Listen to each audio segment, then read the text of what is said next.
You know, brothers and sisters, when Paul went in front of Agrippa, his testimony of the hope was for Israel.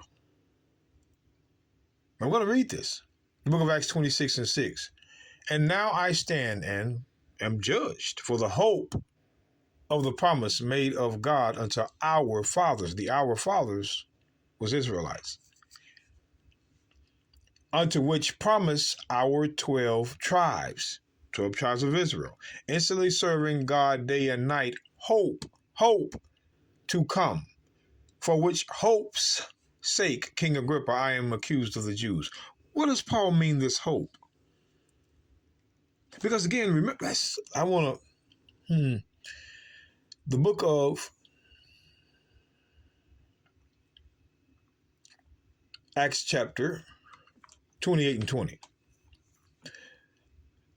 For this cause, Paul again, for this cause I have called for you to see you and to speak with you, because that for the hope of Israel I am bound with these chains.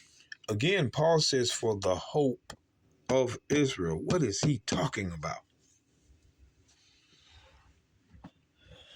What is Paul talking about, the hope for Israel?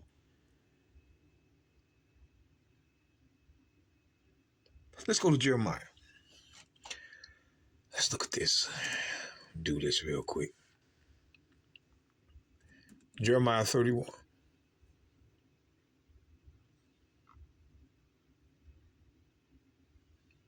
In verse 16, it says, Thus saith the Lord, refrain thy voice from weeping, and thine eyes from tears, for thy work shall be rewarded, saith the Lord, and they shall come again from the land of the enemy. Again, they shall come from the land of the enemy. The enemy of Israel is the Gentiles.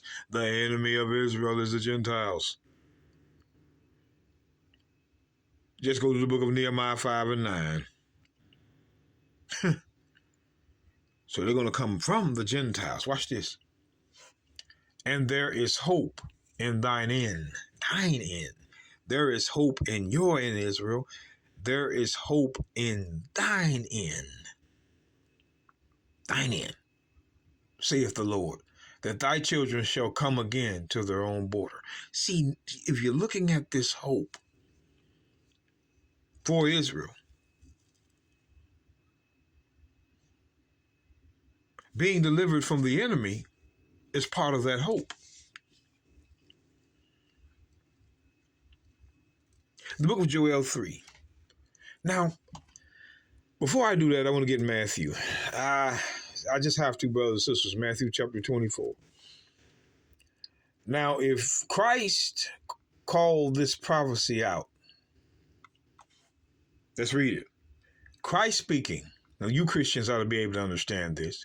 Immediately after the tribulation of those days shall the sun be darkened, and the moon shall not give her light, and the stars shall fall from heaven, and the powers of the heavens shall be shaken.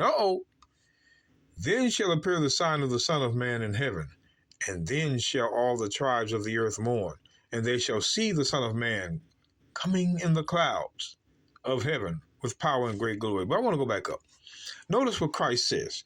Immediately after the tribulation of those days shall the sun be darkened, and the moon shall not give her light. You know where else this is written? The book of Joel. Let's go. Joel saw the same thing. Let's go to Joel. Wouldn't you know, Joel saw the same thing Christ saw. This, and Christians avoid it. Christians avoid it. Joel 3:15, the sun and the moon shall be darkened. Same thing Christ said. And the stars shall withdraw their shining. The Lord also shall roar out of Zion and utter his voice from Jerusalem, and the heavens and the earth shall shake. Christ said the same thing. The heavens and the earth shall shake, but the Lord will be the hope of his people. Woo!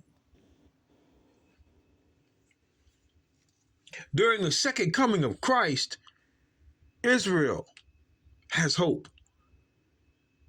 When it says, but the Lord will be the hope of his people, in that day, the sun and the moon They're not giving their light, and the stars fall from heaven.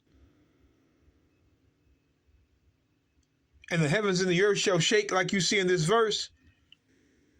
The Lord will be the hope of his people. In that day, only his people have hope.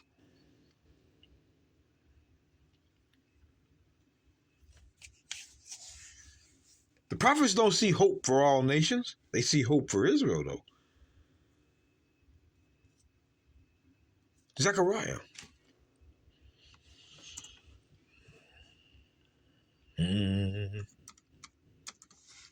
Zechariah 9, verse 11. See if I can get this in real quick.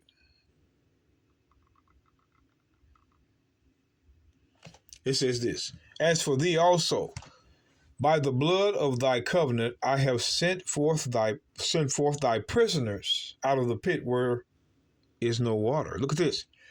Turn ye to the stronghold, ye prisoners of hope. Hope, ye prisoners of hope. Even today do I declare that I will render unto thee double. Come on now, who is this hope for? Yes, sir, when I have been Judah, yes, for me, and fill the bow with Ephraim, and raise up thy sons, O Zion, against thy sons, O Greece, the white man, the Edomite. That's the day we're going to be raised up in Christ against this. See, the hope is for Judah and Ephraim, both kingdoms, against the sons of Greece, and made thee as the sword of a mighty man. Again, the prisoners of hope is Judah and Ephraim, the children of Israel. The prophets see no hope for no other nation but Israel. They don't see it.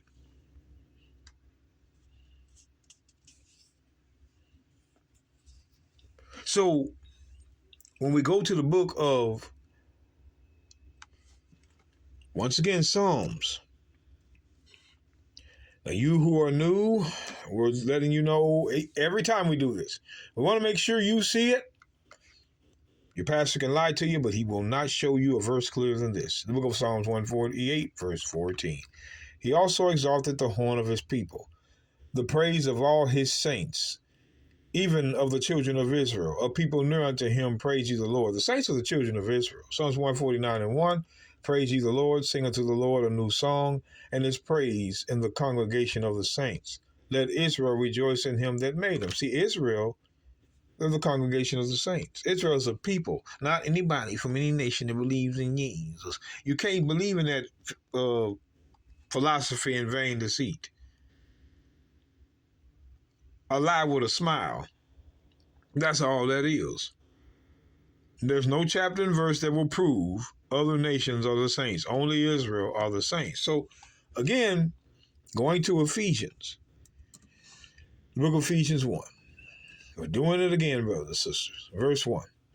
Paul, an apostle of the Messiah Christ by the will of God, to the saints which are at Ephesus. Not anybody at Ephesus, the saints, the children of Israel that are at Ephesus. Letting you know that the saints, being the Jews, are in Ephesus. They're there. And they're called the Ephesians. And to the faithful in the Messiah Christ, or Christ the Messiah. Now, he's writing to the saints. Now, I want to go to chapter 2.